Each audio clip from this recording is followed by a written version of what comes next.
my name is Laura Pope. I'm the author of a collection of short stories in a continuing memoir called Mallacht.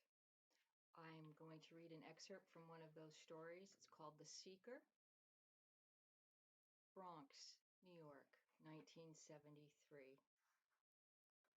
In that same living room, a few months before Gran's death, I sorted through the photos once again.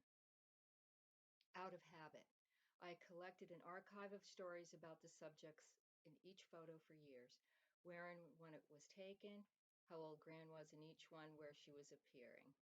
My notes were meticulous and updated after each session. I had learned all about Gran's relationships with parents, grandparents, siblings, aunts, cousins, uncles, and friends over the years. "Who's this?" I asked, holding up a small sepia photo of a man smiling directly into the camera, dressed in a suit, wearing a hat, looking dapper. I never saw it before in all of my searching. My heart thumped in anticipation of another story, a new one this time.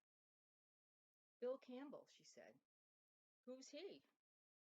"Oh, one of the boys in my group of friends," my beloved octogenarian said offhandedly.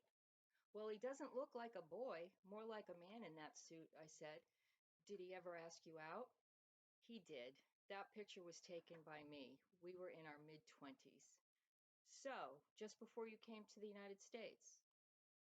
"Yes," she said.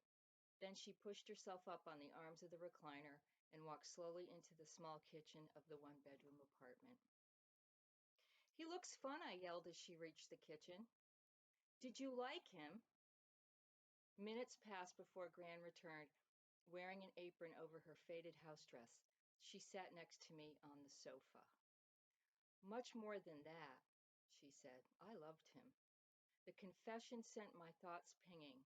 It changed the script that the photo collection in the box had been telling for years. "What happened?" I asked.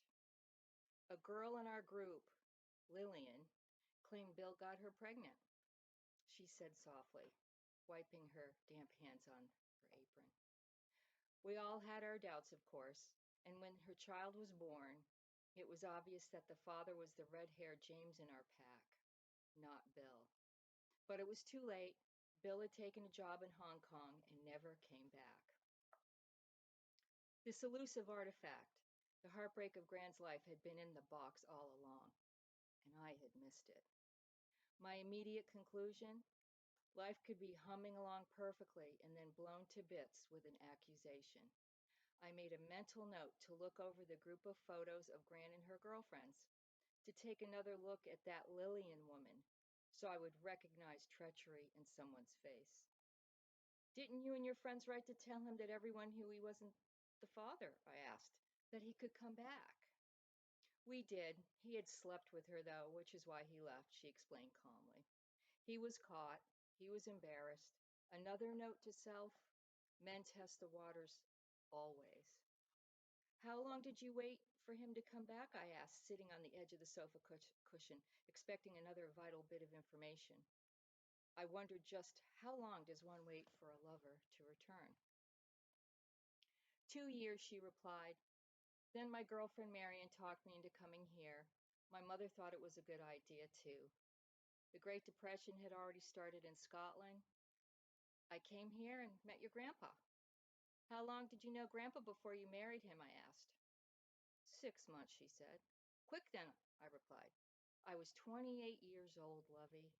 Not like today when a woman can marry whenever she wants. In those days, I was almost past marriage age, a spinster." "You kept Bill Campbell's picture," I whispered, looking into her gray eyes. "Did you ever find out what happened to him?"